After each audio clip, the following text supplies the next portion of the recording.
Hello everyone, how are you guys holding up? So I thought in my first series I will cover the most current topic, that is COVID-19 and pregnancy. I feel COVID is a very big topic and you can go on talking about it for days altogether. So this is going to be in various parts. In today's video, I'll be discussing about what COVID 19 is in general and how do we categorize it. So, let's begin. Basically, COVID 19, or what we call as SARS-CoV-2, that is Severe Acute Respiratory Syndrome CoV-2, is a single-stranded RNA virus. For the common janta, just remember that it's an virus. So basically, what where does this virus affect us most commonly? So COVID-19 majorly affects our lungs, right?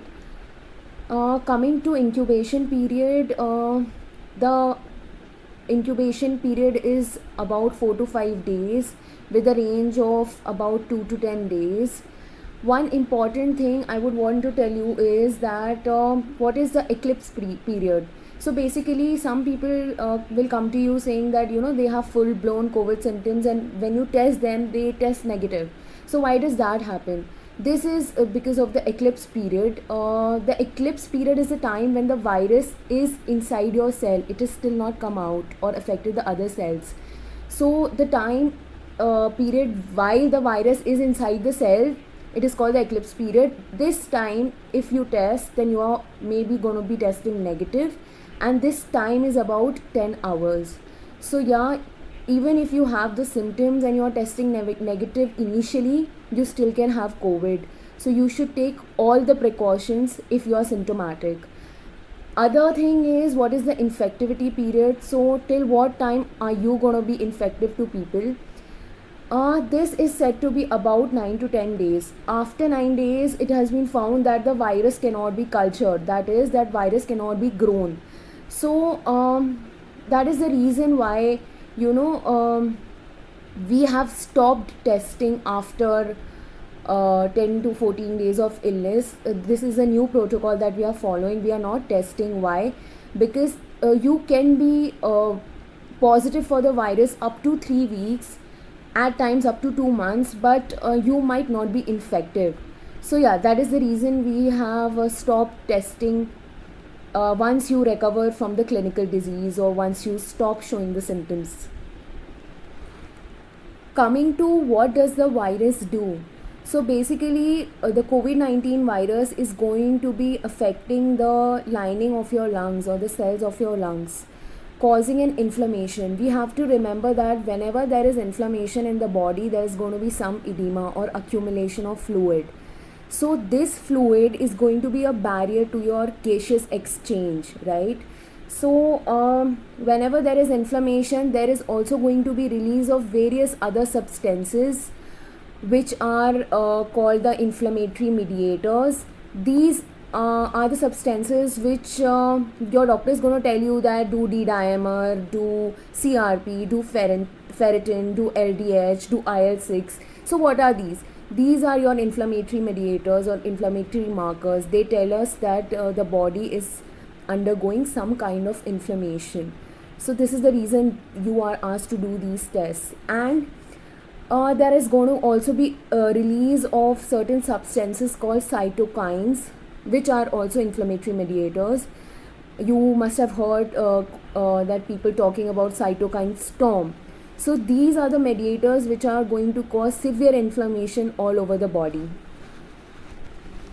So because of this edema, what I just told you about, there's going to be a problem in the gaseous exchange in your lung tissues, and this is going to cause a fall in saturation, what you usually see with COVID, which is also called hypoxia. So yeah, that is the reason for the fall in saturation, in easier language.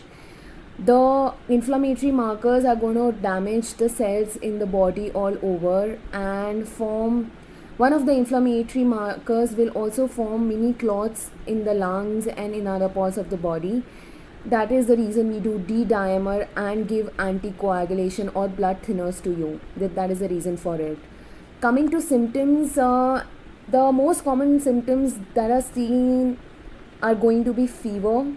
The fever is usually between 99 to 101 degree Fahrenheit, and other symptoms are going to be dry cough. One of the very common symptoms now is running nose, which was not seen with earlier variants, but the Delta and Delta Plus variants are going to come up with running nose. There can be loss of taste, there can be loss of smell, there can be diarrhea. So these are going to be the most common symptoms. You can have body ache, you can have severe headache. I had severe headache as a major symptom, generalized weakness, loss of appetite. So these are going to be the most common symptoms that you will see. Coming to how do we categorize the disease is categorized into three major categories, that is mild disease, moderate disease and severe disease, based upon the saturation of oxygen, your SpO2 and your respiratory rate, right? Mild disease is when your saturation is more than 94%. Moderate disease is when your saturation is less than 94% but more than 90%, and your respiratory rate is more than 20 but less than 30. And severe disease is when your saturation is less than 90% and your respiratory rate is more than 30. How do we know about the respiratory rate? This is for the common public. You can see the movement of the chest, and one movement upwards and then downwards is counted as one respiratory rate. So yeah, this is a very important sign that you should see, and if you are especially self-monitoring yourself at home. This was the categorization of COVID. And coming to how do we test COVID, COVID is the gold standard investigation is the RT-PCR test, where a swab is taken from your oro and nasopharynx. The other test that is done is a rapid antigen test, and it is also quite accurate. So yeah, this is what all I wanted to cover in my part 1. I hope this was not too long and boring. If you have any doubts, please leave them in the comment section. And this is the end.